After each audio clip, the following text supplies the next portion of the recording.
Hey everybody, this is Joe. I'm about to open a room in Cockatrice, modern competitive, to hopefully get a good match against a skilled opponent. I want to say first, one of the things that I've noticed as I've begun recording these videos in the last few days is that it actually takes a lot of brain power to provide the commentary while playing. Before I began, well, one of the main reasons that I wanted to start making these videos is because I feel I've gotten to a point with my Merfolk competitive play where I typically don't make any play errors in a given game, but on a bunch of these videos I've made silly little errors that haven't ultimately contributed too negatively, but I hate to see it. So part of this process of making videos for you guys is sort of a growing thing with me where I'm learning sort of how to partition my brain to provide commentary and also provide adequate focus so that I can do my best in these games. Because if I'm making... Hi, thank you. If I'm making mistakes in these games, then it's not providing too much of a benefit to the community. This is a keep. It's a narrow keep, but it's a keep. I like Silvergill enough. Again, you have to think, if we remove our worst card, which in this case is Island, we would definitely keep that 6. So again, we have an extra Island here. And now we have an extra Mutavault. Alright, so Island and go. Hopefully we don't draw too many more lands, but Mutavault actually turns on Seagate Wreckage. What are we playing against? Another Temur deck. I've been seeing some interesting combinations in the past few days. It seems that after the Eldrazi banning, Modern is a little bit of a sort of Wild West. I'm going to go ahead and play Silvergill here because I'm going to play another spell next turn and not attack with Mutavault, and I want to have enough blue sources to play whatever I want to play next turn, which might include a Master of Waves and a Curse Catcher, or a Master of Waves and a Dismember, although Dismember is really not that great in, well, I forgot to say that this is obviously now Scapeshift. The opponent is merrily ramping away, and my plan at this point is just to get creatures out on the board.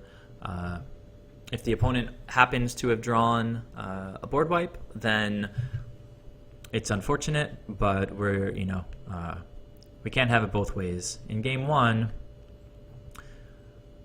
our job as Merfolk is to kill the opponent before he can cast Scapeshift. Now the opponent hasn't made a land drop this turn. He's only played Farseek, using the correct mana, unlike Rich.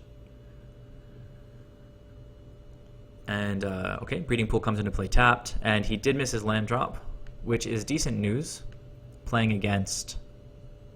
Now we can play our Mutavault. We'll go ahead and play Master of the Pearl Trident since the guy knows about it already, leaving Dismember up and hoping to land Master of Waves next turn. We'll see what kind of mana the opponent leaves up on his turn.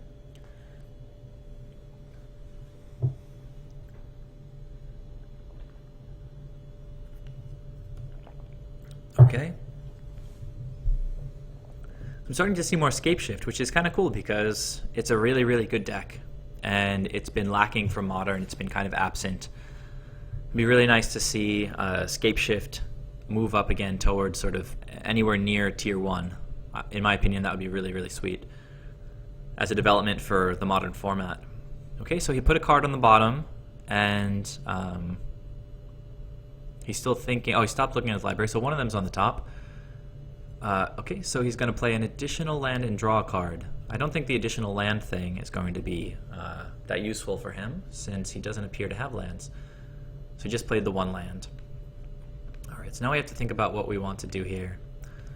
I think, actually, that we want to play Silvergill and Lord of Atlantis, and try to get as much damage as we can here. He'll have 7 lands next turn if he hits his land drop or has some spell that gets him there. I'm lagging a little bit here. Wow, I keep drawing so many lands. I'm going to play this guy. See if the opponent remands this now. Maybe not. Okay. Increase our power and toughness. And attack. Okay, so we've got some pressure. The opponent seems to be struggling a bit for lands. Actually, so he'll be on 6 lands next turn. I forget what I said before. I may have said 7. If he hits his land. And 6 is not very threatening from Scapeshift because they... when they cast Scapeshift, they need to be bringing in 6 mountains at the same time so that they all trigger each other. Let's do a little math. We have 14 power on board, and our opponent is at 14. Prismatic Omen will let him tap his lands for any... What is going on here? So he... Okay. Alright, so now he's... Okay, that's fine. I do have lethal. I don't know if he knows it or not. But seeing as how lethal is good, we're going to go ahead and push that. He might have a bolt, but these are risks that we have to take sometimes. He can cast bolt off of his breeding pool. He may not have realized that I was on lethal. Okay. Good game. Game 2. This is where we bring in all of our counter magic.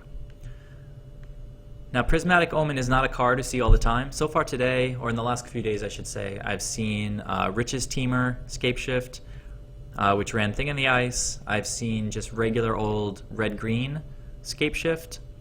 Do we want to run Dispel? I think that's probably going to be good. Echoing Truth, not very necessary. They don't run a lot of permanents.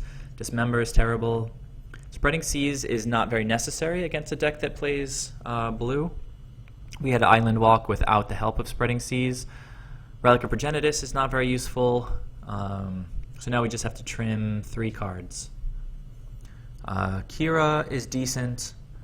Master of Waves is a little bit slow in this matchup, but Harbinger is bad because they don't play creatures. So I think we're just going to go with this. We need creatures to win, though. So we can take 2 Spreading Seas out. And because he plays green and red, I think we're going to prioritize Tidebinders over Harbingers. And think for one more second. Okay, this seems decent. I always enjoy winning game 1 against Scapeshift because it always feels like an uphill battle. We didn't see a ton of removal that game, and we were able, I think, to surprise him a little bit with the quantity of damage that we were able to throw at him. And this hand is pretty great. So let's see how it goes. Maybe hitting Stomping Grounds with the Spreading Seas. Oh, Valakut's even better. So we start with Island because we know we're going to cast Spreading Seas next turn. Or at least that's the plan, unless things change.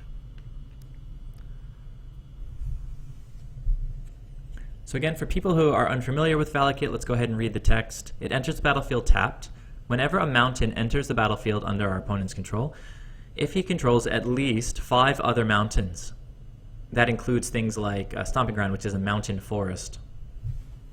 So now, this is a very interesting card and very powerful, though sometimes it's kind of a do-nothing card. Lands he controls are every basic land type in addition to the other types, and that actually means that they tap for all types of mana. At this point, Spreading Seas is good because Valakut still remains a powerful land. So we're going to draw, and let's see, with Aether Vial up, next turn we're going to play a spell, or at least want blue mana. We're not going to be attacking with Mutavault. So we're going to play our island, and we're going to go ahead and attach this to Valakut. He has other Valakuts in the deck, but we keep him off as many as we can. It can still make any color mana, which is a little bit unfortunate, but he did spend his entire turn 2 playing this enchantment, which otherwise doesn't do anything. I did seem a tiny bit starved for mana last turn, which is always funny to see the Scapeshift player have trouble with mana. That's what their deck is all about. Okay, so he's taking 3 damage, or 2 damage to play his 3rd land. He taps 2 to play an Explore, okay. Hopefully he plays another Shock land and takes 2 more damage. Flooded Grove. Okay, Farseek to play another land. Okay, I got nothing to do against that, and at this point we're going to start leaving negates up pretty soon to counter Scapeshifts. So this is going to enter the battlefield tapped no matter what. The Flooded Grove allowed him to make the green mana off of the Steam Vents to cast Farseek. I'm always on alert now whenever Farseek gets cast. Alright, so we've got really good creatures in our hand, and we cannot just sit on them. I don't think we're facing lethal next turn from Scapeshift. He's only got 5 lands, and in order to get more lands, he's going to have to tap some mana for it. So if he can win, more power to him, but let's try to get some tricks with Rejury.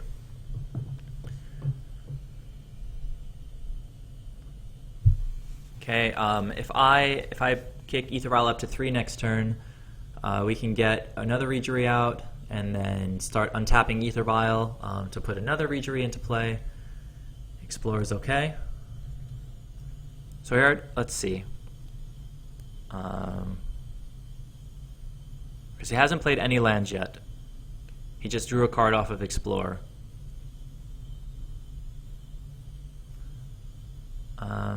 Wait, did he play...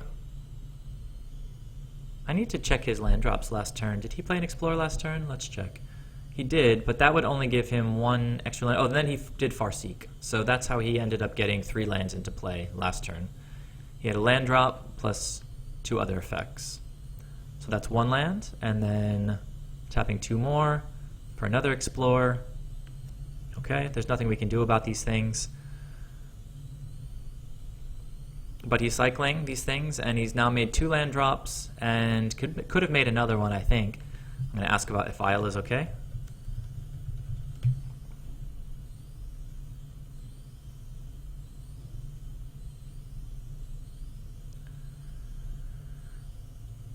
I think we want to hit a land this turn to turn these negates on. Okay, so he's letting me put this guy into the battlefield.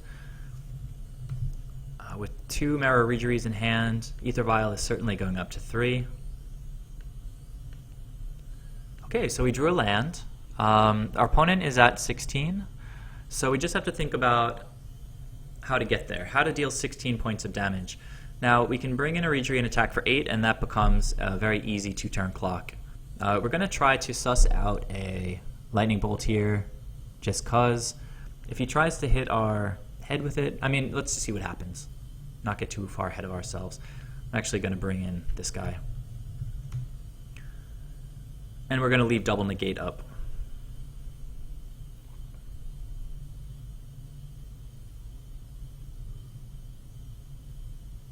Okay. So take 8, go down to 8, and pass the turn with double negate up. Okay, I feel really good about this spot. The opponent might play his 8th land, might even have counter backup. But we've got double counter spells. 2 barrels. And we have Merfolk art on our counter spells. I feel extra good.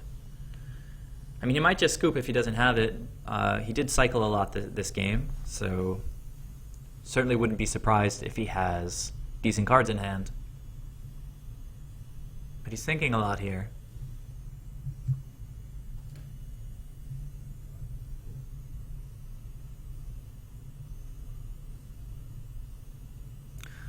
I could have cast another Mara Rejury last turn and untapped 2 of my lands to still keep up double negate, but it's just super overkill. So we draw. I'm feeling he might try to Cryptic. He cannot double Cryptic. We might be able to Cryptic and Remand, or something like that. So we're going to go to start of combat, see what the opponent does. Okay, and we're going to, I'm going to ask him the modes first, because he has to choose modes when he's casting it. Probably tap and draw. That's usually the mode that gets things done.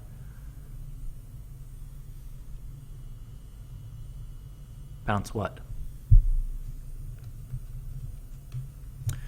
Because if I got rid of his... Oh, no. We're gonna go ahead and negate this whole spell.